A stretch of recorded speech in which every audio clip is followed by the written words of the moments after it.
Today's Gate of Trust audiobook reading is in loving memory of Zev Leib ben Hirschel. Chapter 6. The Security Mentality. I've seen that it is necessary to expose with 7 points the foolishness and errors of those people who engage in this way of thinking. Although we will need to elaborate on this, it is nonetheless important to do so because the following 7 points contain substance with which to embarrass and rebuke the people who have this way of thinking.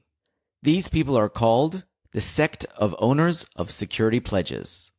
Their conduct toward God is akin to a merchant who sells on credit to a person whom he does not trust to pay. He therefore takes a security pledge at the time of the sale out of fear that the buyer can't be trusted or that the buyer won't be able to pay for the merchandise that he purchased. The flaws in asking God for collateral. The first response we say to such a person is this: you are a person who doubts if all of the person's needs have been preordained by the decree of the Creator, and who doesn't believe in the greatness of God's strength and ability. You are a person whose light of intellect has been darkened and whose candle of understanding has been extinguished due to the darkness of your desires overcoming you. Surely, it is only appropriate for you to request and take a security pledge from your fellow or friend who has no jurisdiction over you and cannot give you orders. However, it is not appropriate for a paid worker who is hired by people to take a security pledge for his pay from his employer before he begins his work. All the more so will a servant not take a security pledge from his master for his livelihood before he's begun to work for his master. And all the more so their created being will not take a security pledge from his creator before he even begins serving him. It is astonishing because even when a servant serves his master with the intention of being rewarded after his work, it is considered improper. As the rabbis said in the Mishnah, Avos 1:3, do not be like servants who serve their master in order to receive reward. All the more so is it improper when the servant is so brazen-faced that he asks for a security pledge for his livelihood before he begins his work. Similarly, the verse states, Deuteronomy 32:6, is this how you repay the Lord, you disgraceful, unwise people? The second response to the person without bitachon. Usually, when a person takes a security pledge from his friend, the value of the security pledge is limited according to the amount of the debt. However, the person who has the way of thinking mentioned above has no end to what he seeks from God, because he doesn't know how much money will be enough to sustain him and the members of his household for their food and other needs until the days of their deaths. Even were he to have many times more money than that which in truth would be enough for him, his mind would not be at rest, because their end is concealed and the length of their days is unknown. He is a fool for seeking that which he does, because it has neither limit nor measure. The third response to such a person who takes a security pledge from his friend will only take a security pledge from him if he does not have any outstanding debt that he owes to this friend, and if he did not borrow money from him at an earlier point in time. Only then is he justified in his request for a security pledge. However, if he has outstanding debts that he owes his friend, and he is aware that he has these legitimate debts, then it makes no sense whatsoever for him to request a security pledge from his friend, nor would it be fitting for him to take the security pledge from his friend, even if the latter volunteered to give it to him. All the more so does this apply to the Creator. A security pledge should not be demanded of him because a person has many legitimate debts that he owes the Creator. Were it possible to add up all the good deeds of all the people throughout history, and to consider it as if one person performed all of them, those good deeds would not be enough to repay God for even one kindness that the Creator bestows upon him. How, then, is this brazen-faced person not embarrassed to ask the Creator to give him great favors in advance of his service of God, in addition to those favors that he has given him in the past? Surely his debt toward the Creator will weigh down on him, and perhaps he will not be able to fulfill his promise to serve him, because his days will end and his time will come. One day at a time. There was once a pious man who would proclaim to his fellow, People, is it conceivable that the Creator would demand of you today to fulfill the obligations of tomorrow, or that which you are obligated to do afterward in a year or two from now? They replied, How would it be conceivable that it would be demanded from us to fulfill future obligations today when we don't know if we will live to reach out those days when we will become obligated to fulfill them?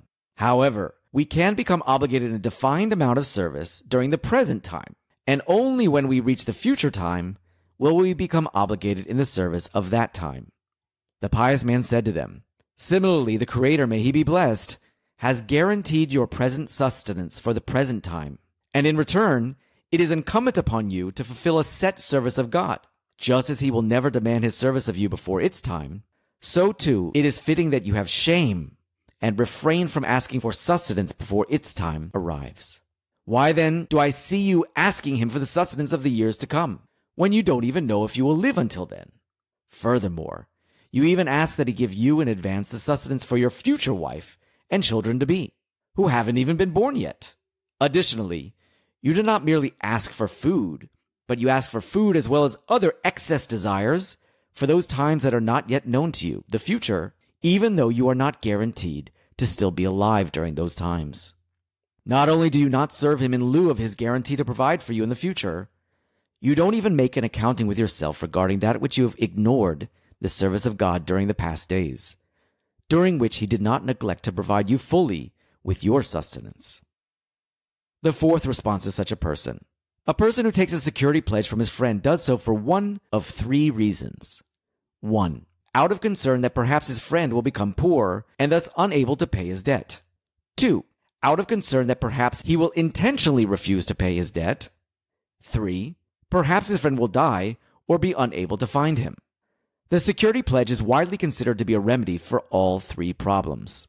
If people were to be confident with each other insofar as these three concerns, it would without a doubt be considered a disgrace for them to take security pledges from each other. All the more so when it comes to the Creator, may he be blessed, regarding whom these traits are not applicable at all. It is even more disgraceful and astonishing that people should take security pledges from him. The verse already states, Haggai 2:8, "The silver is mine, and the gold is mine." Similarly, it states, Chronicles 1:29-12, "And wealth and honor are from before you." The fifth response to such a person takes a security pledge from his friend to have peace of mind, since he plans on using the pledge as payment for the debt that is owed to him, to benefit from it, or to sell it or swap it, and use the money or object he receives in return as payment for the debt that is owed to him. However, the claim of a person who thinks that he will have peace of mind from the worries of this world if the Creator gives him his needs in advance is false, because he cannot be confident that the money will remain in his possession, for a mishap might possibly happen to him that will separate him from it. As the verse states, Jeremiah 17:11, "He shall leave them in the midst of his days." That which they claim regarding the peace of mind they will have when they obtain the riches of the world that they desire is a false claim. And it is foolish of them to seek this, because it is possible that the riches themselves will be a significant cause of their troubles and grief. As our rabbis of blessed memory said, Avos 2:6, "A person who increases possessions increases worry." The sixth response to such a person is as follows.